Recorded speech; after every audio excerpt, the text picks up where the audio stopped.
Hello everyone, कैसे हैं आप सब। एक बार पुनः शिव कोचिंग क्लासेस पर स्वागत है। डू एज डायरेक्टेड बच्चों एक बार फिर से लेकर आ गया हूं और पूरा समझाऊंगा, जितना भी क्वेश्चन कराऊंगा। आप लोगों से अनुरोध है कि इसके पहले भी हमने जो वीडियोस दिया है उसे देख लेना।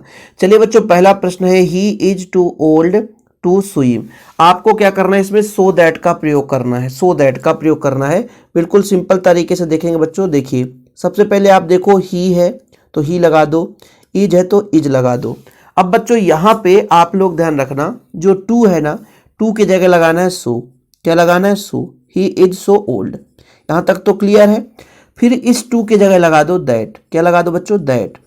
अब यहाँ पर आपको ये बताना है कि ही इज सो ओल्ड, वह बहुत बूढ़ा है, कि इतना बूढ़ा है कि वो नहीं चल सकता। यहाँ पे तैरना है, ही स्विम, तो नहीं तैर सकता मतलब क्या हो जाएगा? He can not, he can not swim.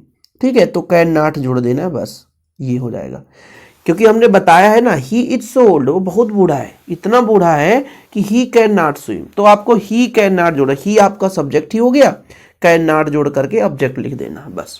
मतलब कुल मिलाकर के एक अलग से यहाँ पे सेंटेंस बन जाएगा। ओके, बन जाना चाहिए। ऐसा कोई भी क्वेश्चन आएगा बच्चों, आपसे बनना चाहिए। टू और टू की जगह सो दैट का प्रयोग करना है, तो ऐसे आपको कर देना है। यहां पे दूसरा सेंटेंस है, Sita is vegetable with a knife. Sita cut vegetable with a knife, मतलब सीता जो है सब्जी काट रही है, किससे? चाकू से। इसका आपको बनाना बच्चों इंट्रोगेटिव। बनाओ जरा। ये आपका किस टेंस का वाक्य है? तो प्रेजेंट इंडिफिनिट का है बच्चों। किसका है? प्रेजेंट इंडिफिनिट में। तो प्रेजेंट इंडिफिनिट का यदि हेल्पिंग वर्ब आपसे कोई, क्योंकि आपको यहाँ पर देखो इंट्रोगेटिव में प्रश्नवाचक में बनाना है, तो जब भी ये निगेटिव और इंट्रोगेटिव में जाता है, प्रेजेंट इंडिफिनिट में जब हम निगेटिव और इंट्रोगेटिव में पहुंचते हैं तो डू डज लगता है। तो सीता के साथ डज लग जाएगा, ठीक है ना। तो भाई सीता आप पहले लिख दोगे तो गलत हो जाएगा, क्योंकि आप इंट्रोगेटिव बनाते हो तो पहले डज लगाना पड़ेगा। क्या? डज। फिर आपका सब्जेक्ट हो जाएगा, सब्जेक्ट सीता। फिर आपका वर्ब हो जाएगा, ये आपका कट। फिर वही हो जाएगा वेजिटेबल। ठीक है, बाकी कोई परिवर्तन नहीं होगा। With a knife. ठीक है, ये हो गया क्लियर। फिर से इसको समझो कि प्रेजेंट इंडिफिनिट टेंस में डू डज लगता है, बट कब? जब आपका निगेटिव और इंट्रोगेटिव होता है, और इंट्रोगेटिव बनाने के लास्ट में आपको क्वेश्चन मार्क लगाना पड़ेगा। अब यदि एक वचन करता है वहां पे डज लगेगा, यदि बहुवचन करता आता तो वहां पे हम डू लगाते। इसलिए does Sita cut vegetable with a knife, तो इसका आंसर हो जाएगा। तो यदि आपका इसका निगेटिव पूछा जाता बच्चों, यदि आपसे कह देता है इसका निगेटिव बनाओ, निगेटिव, तो निगेटिव हो जाता सीता डज नॉट, क्योंकि सब्जेक्ट प्लस हेल्पिंग वर्ब, तो सीता डज फिर नॉट फिर cut vegetable with a knife. तो निगेटिव में भी बदलना सीखो और इंट्रोगेटिव में। इसलिए तो मैं कहता हूं भले दो चार ही क्वेश्चन करो, लेकिन जो समझाता हूं उसको आप समझते चलो। अगला सेंटेंस दिया है बच्चों, इसको आप बहुत अच्छे तरीके से सीख जाओगे। यदि आपसे एज लॉन्ग एज का प्रयोग नहीं बन रहा है तो आज आप सीख ही जाओगे, अलग से पढ़ने की जरूरत नहीं पड़ेगी। You may use my umbrella. ठीक है, तुम मेरा जो छाता है यूज कर सकते हो।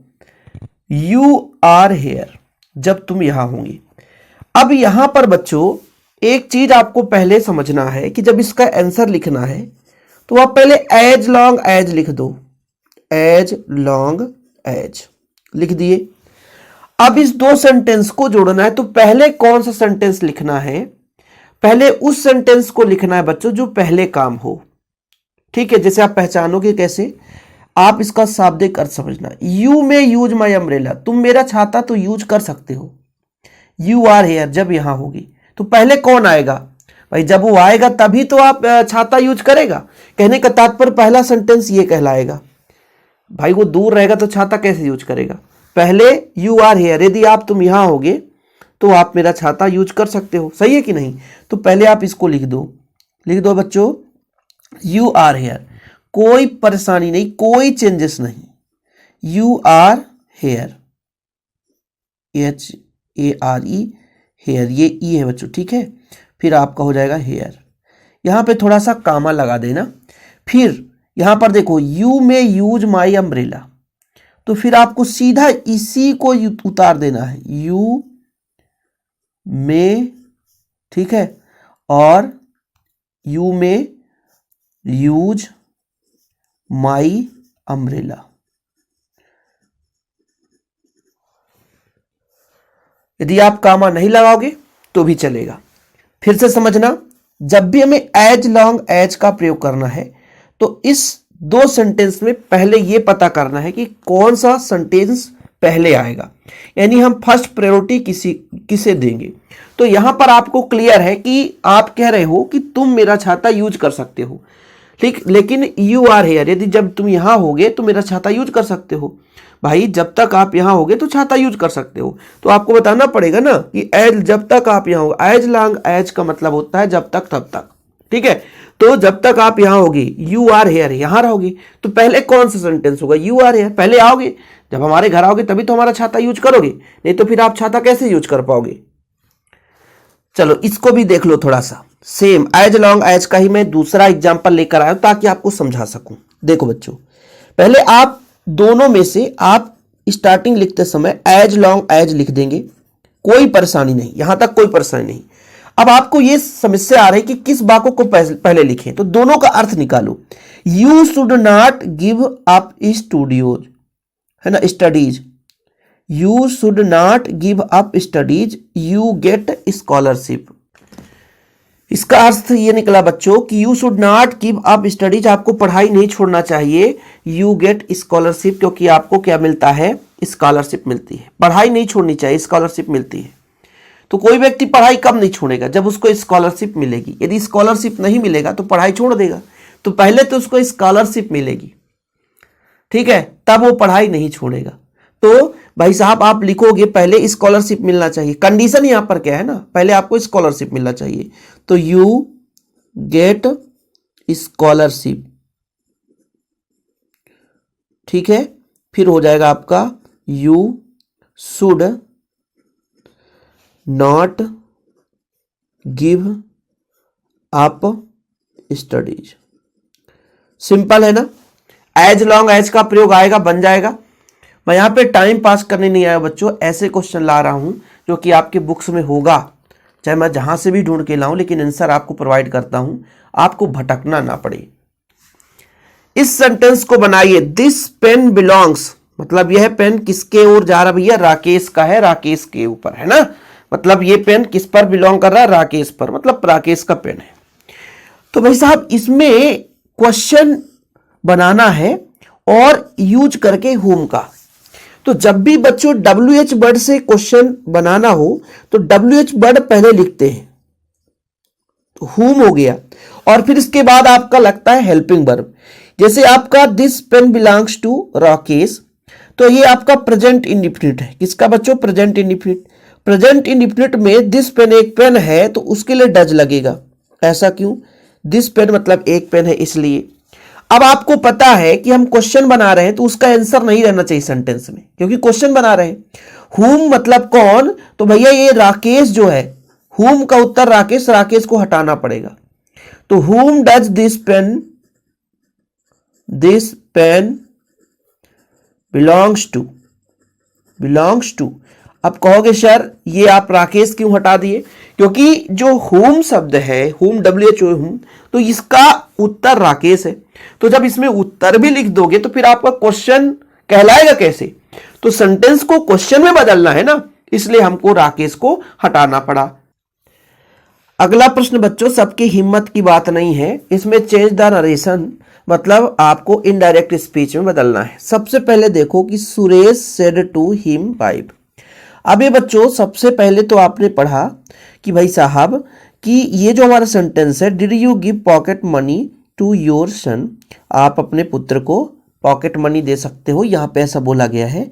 तो प्रश्न पूछा गया है, और जब भी प्रश्न पूछा जाए तो दोनों सेंटेंस के बीच में इफ या वेदर का प्रयोग करते हैं। जैसे मैं यहां पे लिखूंगा सुरेश, क्या लिखूंगा, सुरेश, ठीक है। सबसे पहली बात बच्चों यहां पर आपका जैसे सेड है, सेड जैसे से होता है तो से के जगह हम आस्क का प्रयोग करते हैं, जब इनडायरेक्ट स्पीच में आस्क का प्रयोग करते हैं, लेकिन ऑलरेडी ये पास्ट का बता रहा है, सेड टू पास्ट का, तो आस्क का आस्क्ड हो जाएगा, ये भी आपको पता होनी चाहिए, ठीक है। आस्क्ड हो गया, किसके लिए, हिज वाइफ, तो हिज वाइफ। अब हमने ये कहा कि ये क्वेश्चन है इसलिए इफ या वेदर का प्रयोग करना है, ठीक है। लेकिन इनडायरेक्ट स्पीच में डायरेक्ट हम तुमको नहीं कह सकते कि सुरेश के द्वारा पत्नी को कहा गया कि वह पॉकेट दे दे अपने ही पुत्र को, है ना। मतलब सी, अब यहां पर देखना, डिड यू गिव, डिड लगा है मतलब पास्ट इंडेफिनिट में जब ये आपका प्रश्नवाचक हटेगा तो वर्ब का सेकेंड फॉर्म हो जाएगा। सी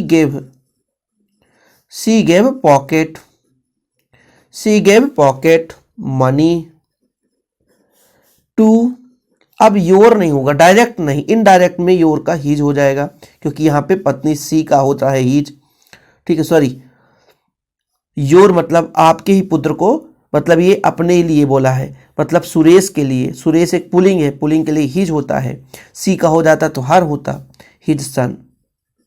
तो ये आपका सेंटेंस हो गया। ऐसे सेंटेंस सबके बस की बात नहीं होती, सब लोग नहीं कर सकते। दूसरा है सेम पोजीशन है, इसको बनाओ।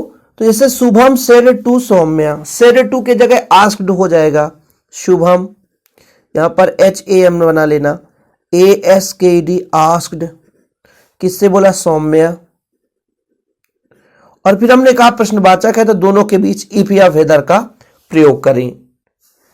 तो कैन यू कुक, तो आपको बताया सौम्य क्या है बच्चों, स्त्रीलिंग है ना, तो इसके जगह आप यहां पे यू का प्रयोग डायरेक्ट नहीं कर सकते, इनडायरेक्ट में आपका सौम्य का हो जाएगा सी, ठीक है। वर्ब का सेकेंड फॉर्म कैन का कुड, फिर कुक हो जाएगा। ये हो गया आंसर। इसके बाद अगला है swimming is the best exercise, तैरना बहुत ही बढ़िया आपका एक्सरसाइज है। इसमें आपको पिक करना है नॉन फाइनाइट वर्ब। तो ये आपका स्विमिंग तो ही वर्ब दिख रहा है पहले, तो आपको परेशान होने की जरूरत है नहीं, कोई भी बच्चे इसको बता सकता है स्विमिंग। तो आंसर बताना है